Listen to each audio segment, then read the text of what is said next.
Par la suite, les auteurs du 19e vont justifier ce coup d'État. Et je ne peux pas passer à côté de l'occasion de vous citer du Michelet. Parce que à chaque fois, mon cœur se... Alors, Michelet, dans son histoire de la Révolution française, elle emportait cette nuit l'immense et pénible songe des 1000 ans du Moyen-Âge, donc toujours on végète au Moyen-Âge, on dort. L'aube qui commença bientôt était celle de la liberté. Depuis cette merveilleuse nuit, plus de classe des Français, plus de province, une France. Et Pierre Larousse, dans son grand dictionnaire du 19e siècle, il suffit d'un vote de constituant pour venger la nation de la tyrannie incessante de 12 siècles, tant il est vrai que le bonheur du peuple est facile à faire quand ceux qui le gouvernent s'occupent moins d'eux-mêmes que de lui. Moi, ça m'émeut. Alors, de tous ces droits... j'ai pris, je pense, que celui qui est le plus... peut-être que le mensonge pouvait fonctionner encore au 19e et au début du 20e. Mais alors, moi, ce qui va me faire le plus rire, c'est l'impôt au Moyen-Âge. Parce que alors, si on va comparer l'impôt d'aujourd'hui et l'impôt du Moyen-Âge, alors là, je prends n'importe qui sur un ring et on va comparer, parce que là, c'est magnifique. Donc, le paysan médiéval est taillable et corvéable à merci, vous êtes tous au courant, et le peuple croule sous l'impôt. Et alors souvent dans les manuels, même les manuels, j'ai enseigné, et on en parle en 5e, parce qu'on fait le Moyen-Âge. Sens, champard, taille, dîme, gabelle, main morte, formaillage, banalité, ton-lieu, et bien sûr corvée en tout genre. Alors on va faire méthodiquement impôt par impôt.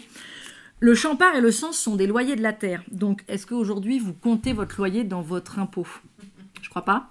Enfin...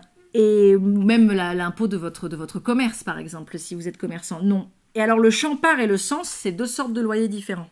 Le sens, c'est un loyer fixe que vous allez payer par année. Et le champard, c'est un pourcentage de la récolte. C'est ça. Et donc, en fait, on pratique l'un ou l'autre. Vous avez des pays où les terres sont en champard et les terres sont en sens. Vous payez jamais le sens et le champard, d'accord? C'est l'un ou l'autre. Donc déjà, les mettre côte à côte, c'est un mensonge. Vous ne payez pas les deux. Alors, la main morte et le fort mariage. La main morte, c'est un droit de succession. Donc aujourd'hui, on ne paye plus de droit de succession. Vous êtes au courant? Et le fort mariage, c'est une taxe qui est payée si un cerf veut se marier avec un cerf qui est sous qui cultive une terre, donc qui est la fille d'un autre seigneur, donc d'une autre communauté. Donc vous la payez pas si vous vous mariez dans votre communauté, et vous la payez une fois. Vous vous mariez une fois, deux à la limite si vous êtes veuf. Et de toute façon, c'est le principe de ne pas morceler la terre. Et donc voilà, donc là le fort mariage, on le paye qu'une fois dans sa vie. Et si on se marie avec une serve qui est, ou même une femme libre, hein, parce que ça existe, qui est de sa communauté, on ne le paye pas. La ton-lieu, c'est un péage. Donc aujourd'hui, quand on se balade sur les autoroutes et qu'on gare sa voiture au parking, on paye plus de péage, vous êtes au courant. La banalité, c'est une taxe qui est liée au droit de banc que détient le seigneur. Donc le paysan payait un droit pour utiliser le moulin, le pressoir, le four à pain. Donc inadmissible que quand vous utilisiez la machine de quelqu'un ou que vous demandiez un service, on vous fasse payer. Hein, aujourd'hui, ça n'a plus cours. Et alors, le mieux du mieux, c'est la gabelle, parce que c'est un impôt royal sur le sel, d'abord, et ensuite c'est devenu un impôt sur d'autres produits de consommation, comme le vin. Et elle est née à l'époque moderne, et elle ne concerne pas le Moyen-Âge, mais ça dérange pas les auteurs de certains manuels de la rajouter aux impôts médiévaux. Ça mange pas de pain, mais la gabelle. Alors que justement, c'est la centralisation monarchique qui a imposé cet impôt. Les deux seuls impôts directs sont donc la taille et la dîme. Alors, la taille, c'est 1/6 de la récolte de blé, ce qui fait 16% des revenus. Moi, j'aurais même être taxé sur 16% de mes revenus. Ça ne me dérange pas du tout de revenir à l'impôt médiéval, parce qu'il me semble que les gens qui payent des impôts sur le revenu, c'est pas 16%. Ça va dépendre des tranches, mais 16%. Hein. Et alors, surtout, c'est 16% des revenus de la récolte. Donc, en tant que paysan, ça exclut votre potager privé, vos animaux de basse-cour et tous vos divers travaux différents. Et par exemple, le dérobé à la jachère. Hein, la jachère n'est pas seulement une manière de faire reposer la terre, c'est avant tout un principe fiscal. Parce que l'année de jachère, où on met des animaux qui pèsent sur la jachère, ou alors on fait des pois, des fèves, et ça s'appelle du dérobé à la jachère. Vous emmagasinez de la lentille, du pois, et en fait c'est pas imposable, c'est pour vous. Et la dîme est payée pour assurer à l'église un revenu en propre et la rendre indépendante. Donc la dîme, elle est payée en nature, pareil, sur le blé. Donc les années où vous ne faites pas de blé, ou si vous avez des animaux, ça ne vous concerne pas. Et là, je vais citer Jacques Herse. Le prélèvement ne s'appliquait pas donc à toutes les récoltes, mais principalement au blé. Il n'atteignait pas les 10%, loin de là. Ça dépend des provinces, puisque ça dépend des privilèges dont je vous ai parlé. Sur l'usage ensuite, outre l'entretien du clergé et l'exercice du culte, les messes et les prières auxquelles nombre de civilisations consacraient et consacrent encore tout naturellement des sommes appréciables, l'Église assurait alors une part notable de l'assistance publique, hôpitaux, hospices, maisons-dieu, aumônes, enfants abandonnés, et l'enseignement dans les paroisses et petites écoles. Faut-il comparer ces prélèvements de 5 à 10% à ceux d'aujourd'hui pour notre sécurité sociale et nos systèmes d'éducation ? On pourrait faire une petite comparaison si ça pourrait être intéressant. Surtout, la dîme, ça rend l'Église indépendante, parce qu'elle peut rémunérer comme ça son clergé. À l'époque, alors moi je veux bien qu'on pense différemment, mais si on veut aborder une époque, il faut essayer de se mettre dans sa mentalité. Nous, aujourd'hui, si on a quelqu'un qui est malade à la maison et qu'on ne l'amène pas à l'hôpital, tout le monde va être outré. Dire, comment est-ce possible ? Tu es inconscient, cette personne est malade, elle est en train de faire une crise d'asthme, il faut l'amener à l'hôpital. Bon, à l'époque, on pensait exactement comme ça à propos de l'âme, d'accord ? Donc, il était très important pour les gens d'avoir un service ecclésiastique et d'y faire appel pour soigner son âme de la même manière qu'aujourd'hui on soigne son corps. Donc les gens étaient tout à fait d'accord pour payer la dîme. Et en fait, une des clés de l'abolition de la dîme qui a été voulue à corps et à cri par la bourgeoisie qui avait, comme Voltaire par exemple, qui avait acheté des seigneuries ou la noblesse de robe, qui pouvait aussi posséder la terre, c'est que par rapport au libéralisme, vous pouvez encore aujourd'hui en voir quand vous allez dans certaines villes, il reste encore des greniers à dîmes ou des granges à dîmes. Donc en fait, si vous voulez faire du libéralisme économique et que vous avez l'Église qui stocke énormément de grains dans ces greniers, bah c'est pas possible parce que ça fait du. Donc une des clés de l'abolition de la dîme, bon déjà c'est pour si vous abolissez l'Église, vous abolissez la dîme. Ensuite, elle est plus indépendante, donc elle va être accrochée à l'État. Et surtout, vous allez pouvoir faire du libéralisme économique sur le pain, puisqu'il n'y a plus ces immenses greniers qui vont évidemment faire baisser le prix, parce que l'important c'est de faire de la rétention pour faire monter le prix. Donc, pour finir sur l'impôt, la centralisation monarchique va ajouter de nouveaux impôts. Donc en fait, comme d'habitude, le moment le plus difficile à vivre, ça va être le début de la période moderne, parce qu'en fait, il y a les impôts des seigneurs et les impôts de ces États, on va prendre l'exemple de la France, qui sont en train de naître, qui vont commencer à se chevaucher. Donc c'est pour ce faire que les rois capétiens vont affranchir les serfs moyennant finance, les serfs vont racheter leur liberté et ils vont abolir certains droits comme les droits de fort mariage et de main morte pour pouvoir faire que les gens aient assez d'argent pour payer les impôts royaux, le centième, le vingtième, la gabelle, la capitation. Donc en fait, il n'y a pas de... voilà, ils vont enlever ces impôts qui étaient payés aux seigneurs pour les récupérer. Et il y a eu des moments avec de grandes révoltes à la fin du Moyen-Âge et au début de l'époque moderne, parce qu'il y a eu des endroits où ces impôts se sont mis l'un sur l'autre. Donc ils ne pouvaient pas payer des impôts à la fois à leurs seigneurs et à la fois au roi. C'était trop.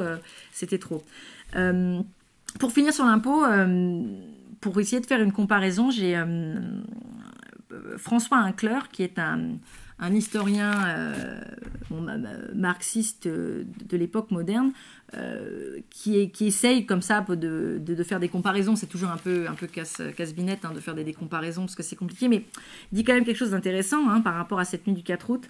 Utilisons un étalon artificiel qui a l'avantage d'être parlant. Sur les 22 millions d'habitants que compte probablement la France, elle devait payer 470 millions d'impôts, ce qui fait une moyenne. Je ne suis pas pour le principe de la moyenne, mais c'est intéressant, entre 18 et 19 livres.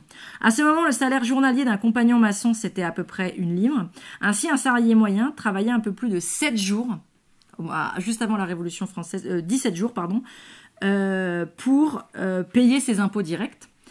Qu'en est-il aujourd'hui? Avec un taux d'imposition moyen avec 56,9%, chiffre de 2013, il faut 208 jours de travail pour payer en moyenne ses impôts directs sur l'année. Donc même s'il se trompe et que maintenant c'est pas 20 jours, c'est 40 jours, même s'il s'est trompé, on double son estimation, on est quand même très très loin.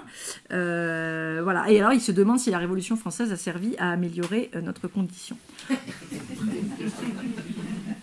La question reste ouverte. Donc voilà.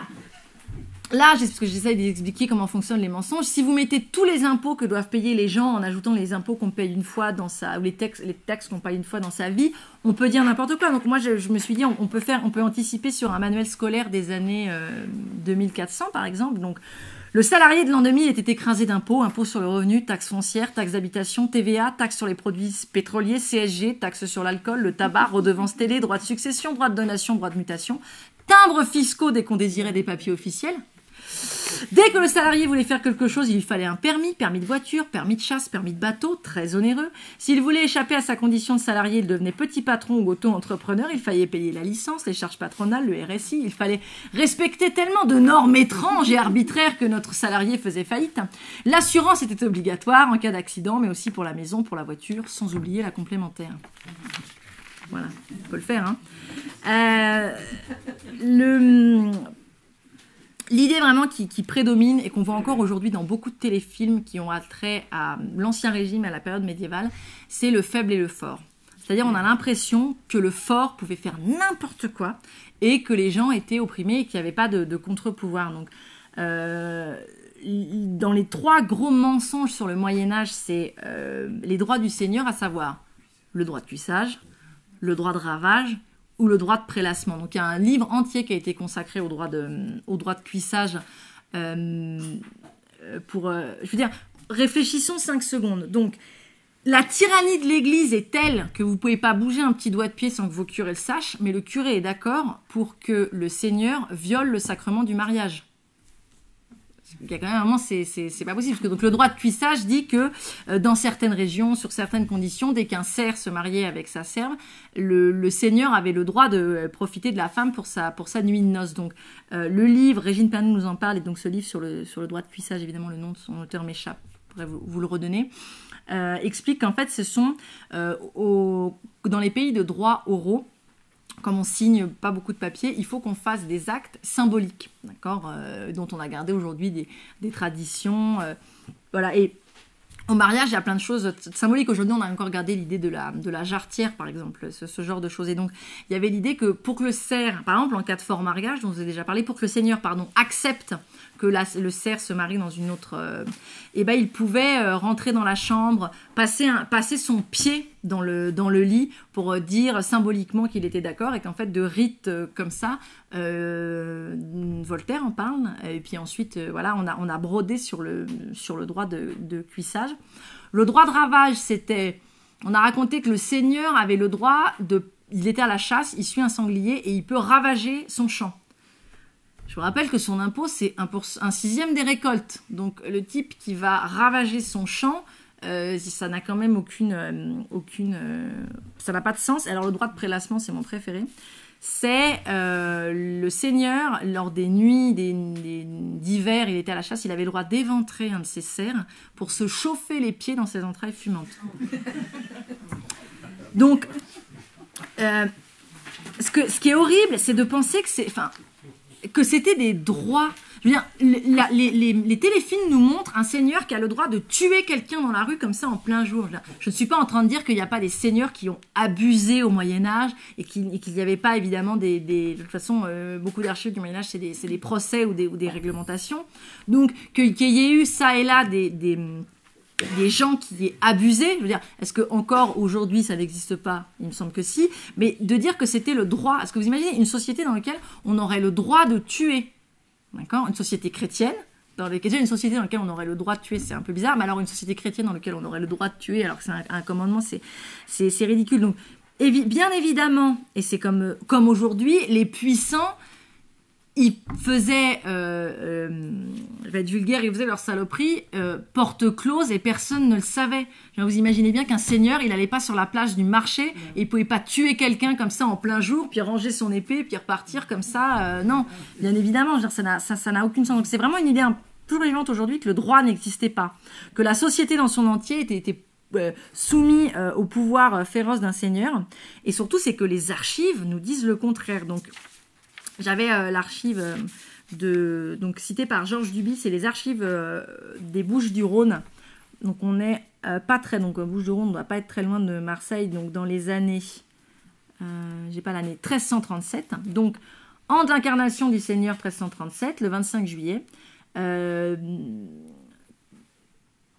vais essayer de vous résumer. Donc vous avez la noble, là c'est la femme du Seigneur, le Seigneur doit être parti, qui est elle est en train de se battre avec sa communauté villageoise pour des droits de pâture, d'accord? Alors comment est-ce que ça se passe? La puissante dame Rébaud de Cossol, donc dame du dit lieu, d'une part, elle est contre Michel Guizol et Guillaume André, hommes du dit village, en vertu des pouvoirs conférés par eux par la majorité des hommes. C'est-à-dire que la communauté villageoise s'est réunie et elle a voté et elle a élu 2 personnes qui vont aller représenter le village à cette négociation. Comment est-ce que ça s'est fait?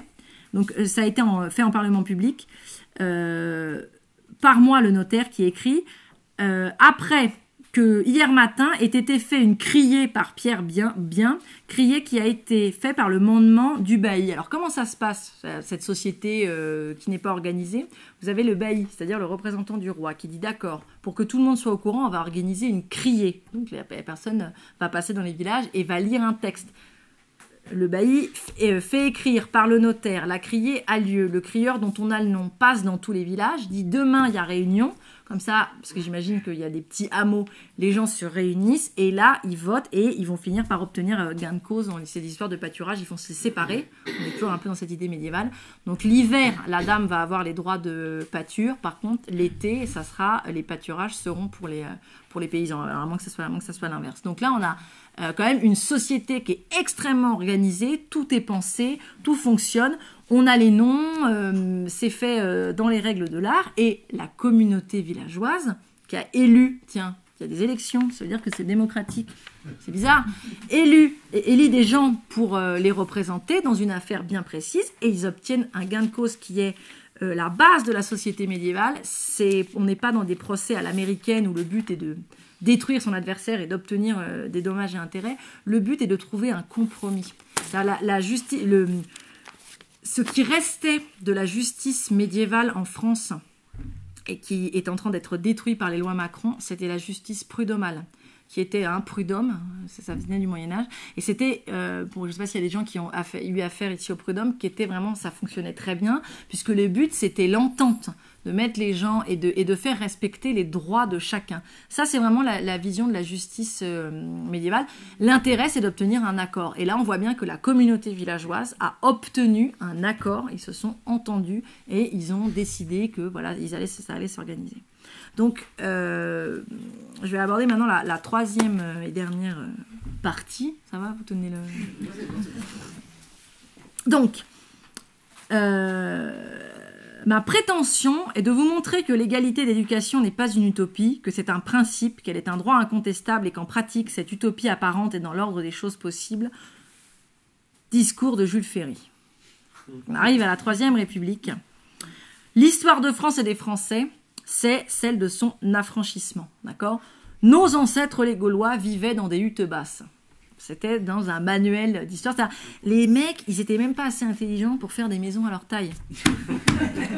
Et là, un jour, il y en a un qui a dit « Eh, si on rehaussait la porte ?» Pas bête. Pas bête, Roger. Donc, ça change. Parce que là, on est toujours dans mon idée, hein, je vous ai parlé des humanistes, je vous ai parlé des protestants, des Lumières.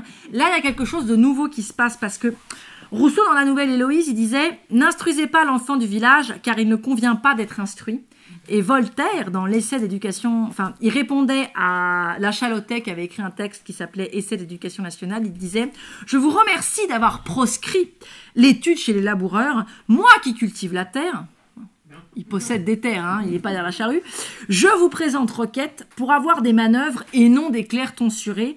Il est à propos que le peuple soit guidé et non pas qu'il soit instruit. Il n'est pas digne de l'être. » Donc voilà, on est vraiment dans les Lumières. Donc, que ce soit, donc je vous ai dit, les humanistes et ensuite les Lumières, c'est des mouvements très élitistes. Et là, il se passe quelque chose au moment de la Troisième République. C'est, en fait, les républicains, ils inventent l'école et l'éducation pour tous. Déjà, jusque-là, on n'y avait pas pensé non plus. Et il y a vraiment une volonté, il faut instruire le peuple. Donc, il y a un renversement qui se crée. Donc, en 1882, donc c'est les réformes Jules Ferry, il y en a eu plusieurs. Les francs-maçons, les libres penseurs, les anticléricaux et les protestants libéraux sont à la barre. Hein. Le ministre de l'Intérieur et des Cultes, c'est Ernest Constant, c'est un franc-maçon. Et Léon Say au ministère des Finances, c'est un protestant. Jules Ferry, franc-maçon du Grand Orient, loge de la Clémente Amitié, se marie sur le tard avec une protestante calviniste. Et c'est vraiment le symbole de tous ces gens qui ont fait cette réforme de de l'école de la Troisième République. C'est franc-maçons et protestants ensemble. Donc évidemment, à la barre, Jules Steg, pasteur protestant de Libourne, qui deviendra ministre de l'Instruction publique en 83.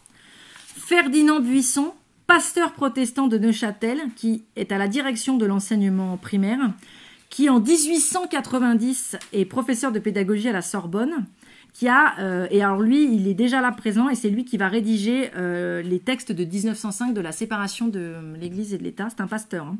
Il est en plus partisan du capitaine Dreyfus, et comme si ça ne suffisait pas, c'est lui qui a créé la Ligue française des droits de l'homme. Voilà.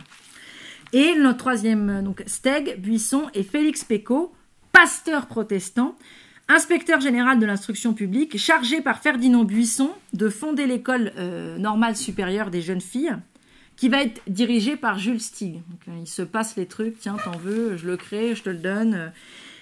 C'est vraiment, nos trois pasteurs protestants, ils représentent le courant ultra-libéral, et ils sont tous les trois passés par la franc-maçonnerie, donc ils ont la double casquette, et c'est eux vraiment qui mènent cette réforme, qui rédigent les textes, et notamment l'arrêté du 27 juillet 82, qui sont les programmes, parce que moi c'est ce qui m'intéresse là, annexés au règlement d'organisation pédagogique, donc, et qui va exclure les congrégations religieuses, et évidemment la mainmise de la République sur l'école.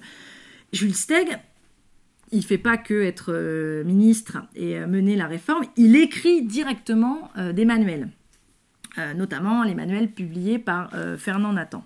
Donc,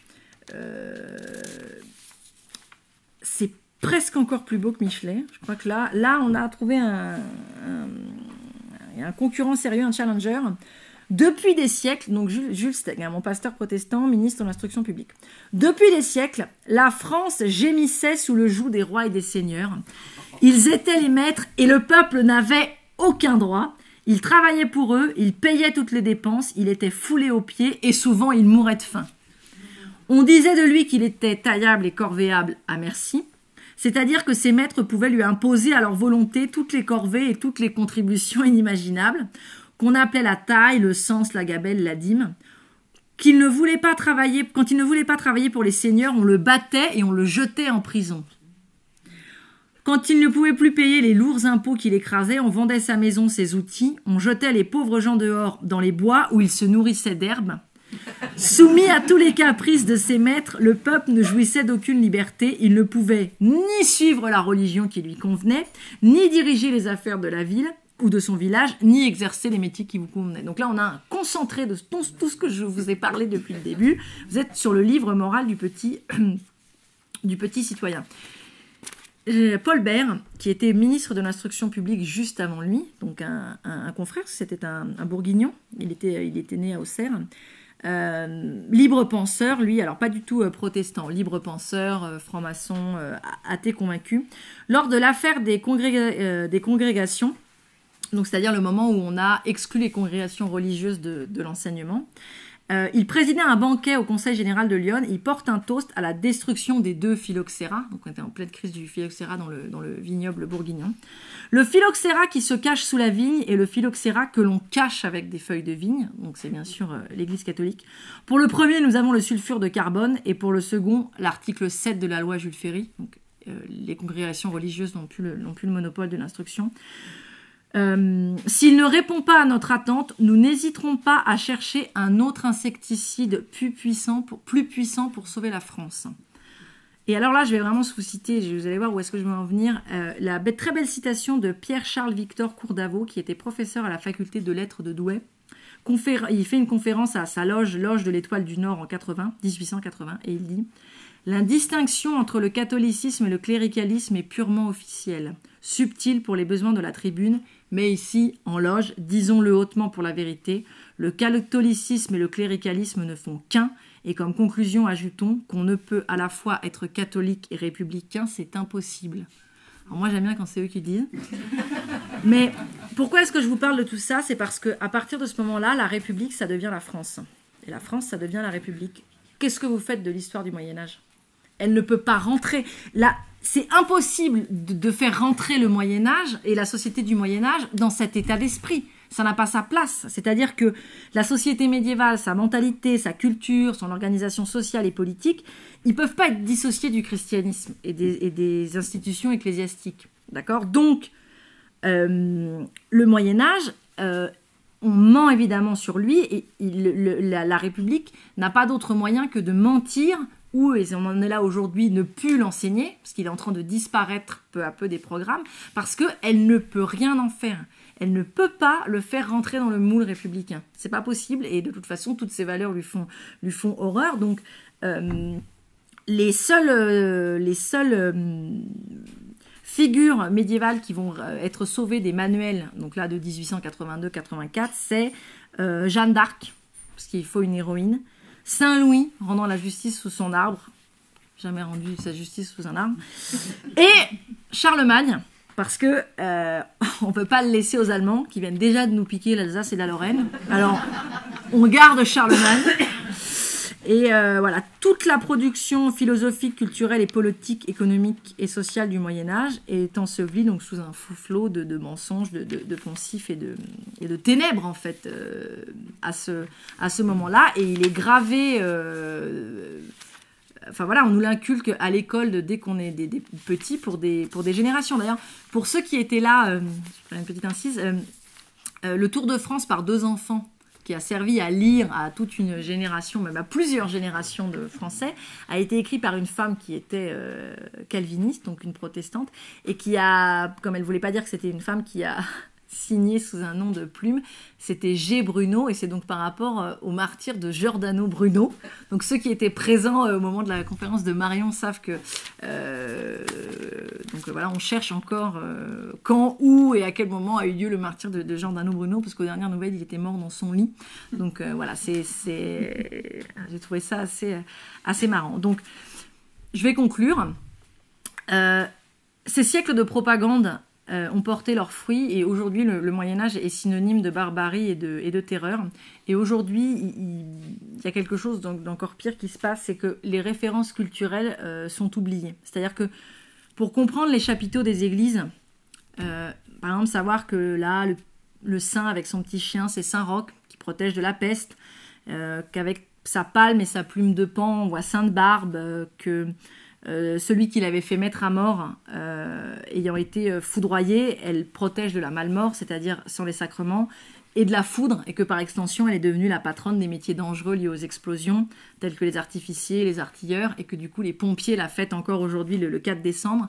Puis vous rentrez dans l'église, et puis là, sur un vitrail, il y a une jeune femme qui vous sourit avec à ses pieds une roue crantée, que c'est Sainte Catherine d'Alexandrie, qu'elle est morte au IIIe siècle, qu'elle a encore fêté le 25 novembre, qu'elle est la patronne des jeunes filles non mariées après 25 ans, et que le rempotage des arbres se déroulant fin novembre, il nous a laissé comme dicton à la Sainte Catherine, tout bois meurt ou prend racine. Pourquoi est-ce que je vous parle de ça? Parce que si on ne vous l'a pas appris, et que vous rentrez dans une église, par exemple, c'est ce qui nous reste du Moyen-Âge, ou que vous regardez un livre d'heures ou des peintures de cette époque, et que vous n'avez pas cette culture, vous ne comprenez rien. C'est-à-dire qu'aujourd'hui, il faut faire un effort pour aller vers le Moyen-Âge, parce que sinon il ne vous parle pas. Et en fait, si vous n'avez pas lu déjà le premier et le second testament, et quelques hagiographies, c'est-à-dire vie de saint, vous ne pouvez pas faire, par exemple, de l'histoire de l'art médiéval. C'est pas possible. C'est comme des écoles, et les figures médiévales aujourd'hui sont plus que des stéréotypes. Hein. Le chevalier en armure, le paysan avec sa fourche, la gente dame et son chapeau pointu, le moine bedonnant, et une espèce de poncif comme ça, mais il y a plus, on n'arrive plus à s'en imprégner, il nous parle plus, en fait, parce qu'il y a comme un espèce de voile, et qu'il faut vraiment faire un effort, puisque à moins d'aller vers lui, ou d'avoir été élevé dans une famille qui était encore ou très catholique ou très portée vers ce genre de choses. C'est extrêmement difficile avec une formation classique, un bac classique en France, à moins d'avoir une passion, d'aller vers ça. Donc le Moyen-Âge aujourd'hui, il est tombé dans l'oubli. Hein, je vous rappelle que les siècles de Clovis et de Charlemagne ont disparu des programmes de 5e, d'accord, et qu'on va plus jamais en reparler à un lycéen. Et donc du mensonge, en fait, on est passé à son effacement pur et progressif, mais pur et simple. Donc, en plus de déraciner le peuple européen en général, et celui de France pour ce qui nous concerne, ce processus d'éradication, pour moi, il est la preuve de la puissance radicale de la pensée médiévale, d'accord. Il serait dangereux aujourd'hui, je pense, pour le peuple de France de se rappeler comment ça fonctionnait au Moyen-Âge, quoi. Que cette période sombre, qui était remplie de communautés villageoises qui décidaient par elles-mêmes, où les femmes pouvaient voter, parce qu'on votait par feu, c'est-à-dire par foyer, que c'était une période de révolte constante, hein, de se rappeler de comment se passaient les jacqueries paysannes, des révoltes urbaines. Il faut quand même se rappeler que pour être prévôt des marchands à Paris, il fallait quand même plutôt savoir nager, parce qu'il y en a 2 ou 3 qui ont été balancés dans la Seine, que cette période d'équilibre des pouvoirs, d'accord, une civilisation agricole, autonome et souveraine, une économie morale, sous la protection des autorités, où le bien commun prévalait sur l'intérêt privé, une période où les paysans ne partaient pas à la guerre, d'accord. Moi, je répète toujours, je remercie vivement la République d'avoir envoyé en pleine moisson toute la jeunesse de France se faire tuer dans les tranchées. Une période où le travail d'un homme nourrissait sa femme, ses enfants et des grands-parents à charge sur un seul ou salaire ou travail.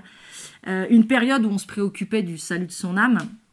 Vraiment, oui, je pense que c'est assez dangereux aujourd'hui de s'en rappeler. Et je vais vraiment finir par la magnifique phrase de Gustave Cohen, dont je vous ai parlé au début, qui écrivait « Les ténèbres du Moyen-Âge ne sont que celles de notre ignorance ». Je vous remercie.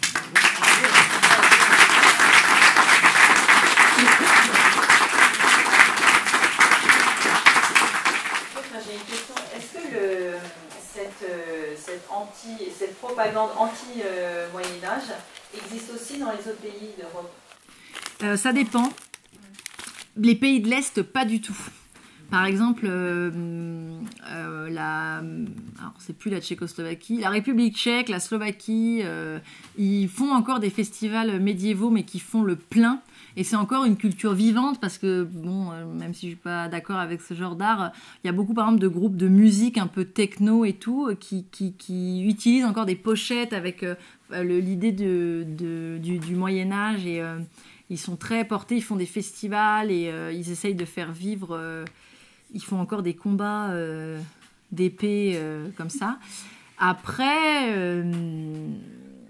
je me suis pas posé la question sur les autres pays.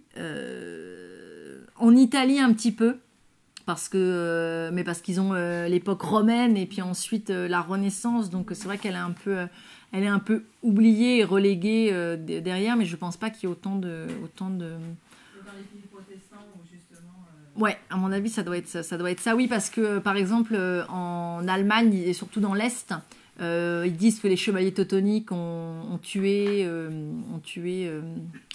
Enfin, il y a eu comment ? Il y aurait eu des. Je cherche mes mots. Comment ça s'appelle ? Comme des espèces de croisades contre les païens. Donc, par exemple, c'est assez fort dans les mouvements néo-païens. C'est-à-dire de dire l'Église nous a massacrés, ou alors Charlemagne qui aurait fait tuer en Angleterre, 3500 Saxons qui refusaient de se. Donc, oui, il y a un peu ce genre de choses. Mais non, je vous ai bien lu dans le Jules Steg, tout le concentré est dans les manuels de la Troisième République, quoi. C'est comme ça que ça s'est diffusé, parce que bon, mentir, c'est voilà, tout le monde peut mentir. L'important, c'est que le mensonge soit diffusé à grande échelle. Les Américains ont une sainte horreur du Moyen-Âge. Même quand ils font même des fois les Anglais sont outrés, ils font des films qui se passent en Angleterre, hein, pour voir comment est-ce qu'ils traitent l'histoire. Mais ouais, les films américains, ça passe aussi beaucoup par là. Alors, d'autres questions?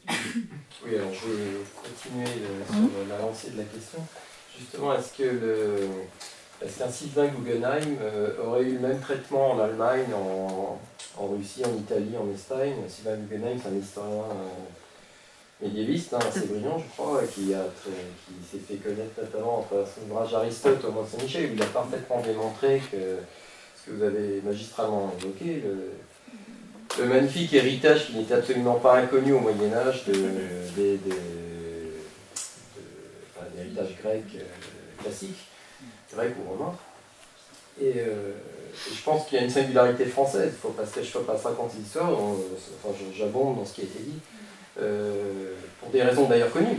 La Révolution française. Oui, la Révolution française. Et je pense que, en même temps c'est ma question, mais la fille est née d'église. Je veux dire, et puis le Moyen-Âge a été un moteur. Nous sommes en Bourgogne, on a essaimé les cisterciens, les Cluny. La France a été un moteur à bien des égards. Les croisades, les francs, les Arabes nous appellent toujours les Frangis. Les francs, nous étions.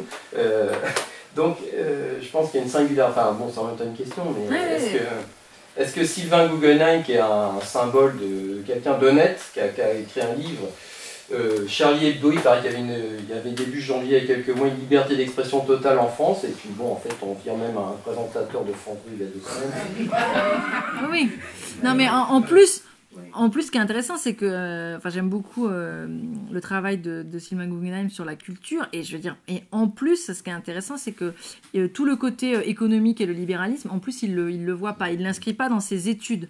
Donc, c'est quand même pas. Il raconte juste la vérité. Donc oui, il a vraiment un traitement assez. Il a eu un traitement médiatique, mais enfin. Je pense pas que ce soit inhérent à la France ce qui se passe aujourd'hui, mais on est quand même un pays qui est extrêmement vassalisé d'un point de vue des puissances économiques extérieures. Et puis non, mais il y a quand même l'impossibilité de la part de nos élites culturelles qui passent à la télévision qu'il ait pu y avoir quelque chose de bien avant. Parce qu'il faut absolument justifier la Révolution française. Et en plus, aujourd'hui, par contre, donc moi, je pense que ça va commencer à gagner les autres pays. C'est parce que par l'Union européenne, on veut casser la nation et le sentiment d'être français. C'était BHL qui disait tout ce qui est chauvin, béret, baguette, rouge, ça me donne envie. Ouais, béret, bignou. Exactement. Il a aussi dit qu'il fallait réhabiliter Lucifer. Dans une autre vidéo. Alors peut-être peut-on mettre les deux en parallèle, c'est quand même une position assez intéressante. Oui, il y a quand même l'idée, et aujourd'hui, de se fondre dans l'Union européenne. Et alors, bon, j'aurais beaucoup à en dire, mais si j'espère écrire un petit livre à partir de ça. Il y aura une dernière partie sur aujourd'hui, parce qu'aujourd'hui, le traitement à la télévision, c'est le Moyen-Âge, persécuter les minorités. C'est devenu le credo. Vous avez vu Inquisitio, donc on était méchants avec les femmes, qui sont considérées comme une minorité, ce qui est déjà intéressant. On était méchants avec les juifs, on était méchants avec les cathares, on était méchants avec ceci, on était méchants avec cela. Donc il y a vraiment, donc on voit bien que on va projeter notre présent, parce que là pour le coup, il y a encore un siècle, le traitement des minorités n'était pas à l'ordre du jour politiquement, donc on ne cherchait pas dans le passé à s'en servir. Je ne sais pas comment abonder plus dans votre sens. Et puis, de toute façon, le cœur du libéralisme aujourd'hui, Wall Street, c'est sa façade, mais le cœur du libéralisme, c'est la City. Et je veux dire, je ne sais pas si vous êtes au courant, mais les Anglais nous aiment pas trop.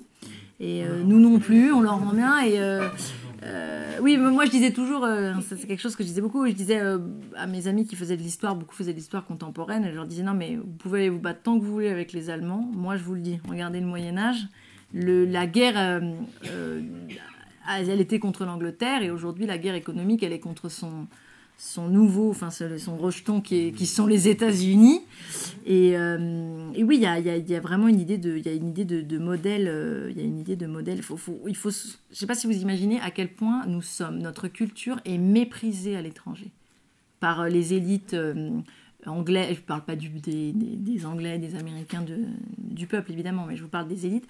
Un mépris absolu pour notre culture, pour ce qu'on est, en nous traitant de paysans, qui va complètement avec le fil directeur, c'est l'élitisme. C'est-à-dire que à chaque fois, tout ce qui est populaire, tout ce qui émane du peuple, c'est pas bon. Je veux dire, les physiocrates pouvaient pas imaginer une seule seconde que la beauté de nos campagnes, elle est liée à un terroir et au fait que les paysans ont, année après année, fait les meilleures récoltes, organisé une jachère, ils ont réussi à gérer les bois, les étangs, je veux dire. Mais l'idée qu'ils aient pu faire ça comme ça, ensemble, petit à petit, c'est pas possible. Il faut que ça vienne... Non, la Révolution française a été, d'un point de vue écologique, une catastrophe. C'est-à-dire que la nuit du 4 août, ils ont décidé que c'était droit de chasse pour tout le monde.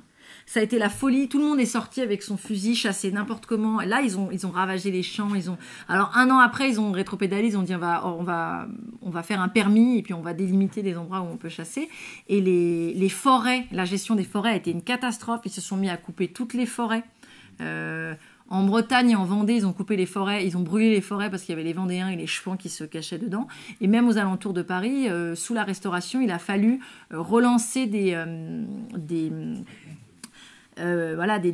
replanter et remettre une espèce de gestion des forêts parce que c'était n'importe quoi. C'est vraiment un espèce de chaos déstructuré, désorganisé, qui s'abat sur une France qui est riche parce que justement elle fonctionne en équilibre et qui est vraiment comme ça pillée. Donc, c'est un système de pillage et de folie. Et il y a un mépris absolu de tout ce qui est populaire et de tout ce qui est... Oui, on n'apprend plus aujourd'hui, à l'école, on ne vous fera pas étudier les poèmes dits de Rudebeuf, qui était en fait un collectif d'étudiants. Rudebeuf, c'était pas... On pense aujourd'hui que c'était des étudiants de l'université de Paris. On vous fera pas lire des choses de Trouvert et de Troubadour. C'est pas accessible. Et c'était la culture du peuple, pour le peuple.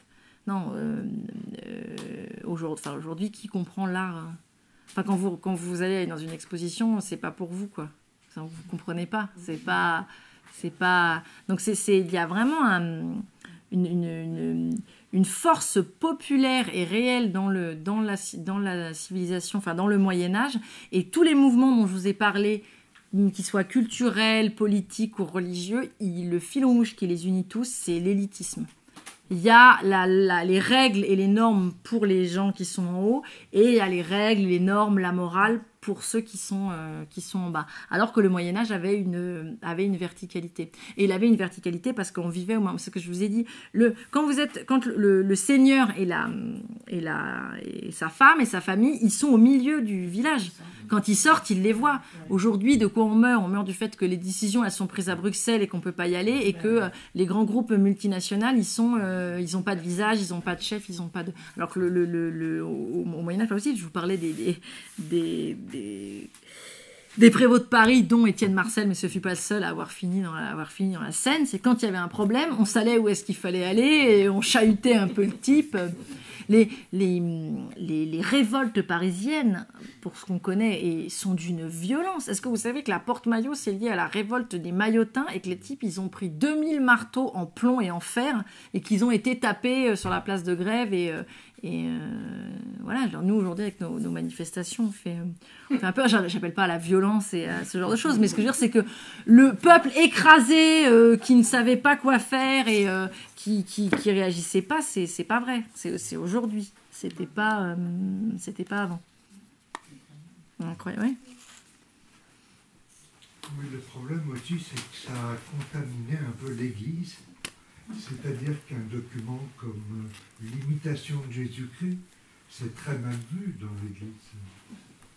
Et c'est pourtant l'archétype du Moyen-Âge.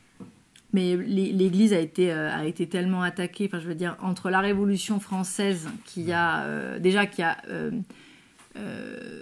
tué physiquement un très grand nombre de prêtres ou qui a obligé les réfractaires à s'enfuir à l'étranger, et ensuite il y a eu le Concordat, puis là, pour passer la loi de 1882, ils ont fallu encore une fois, ils suppriment les jésuites et qu'ils excluent les congrégations religieuses avant de pouvoir faire ce qu'ils voulaient. Donc bien sûr, aujourd'hui, de toute façon, l'Église française, elle est d'abord attachée à l'État français, puisque de toute façon, une grosse partie de ce qu'elle perçoit vient des subventions de l'État, et elle est complètement...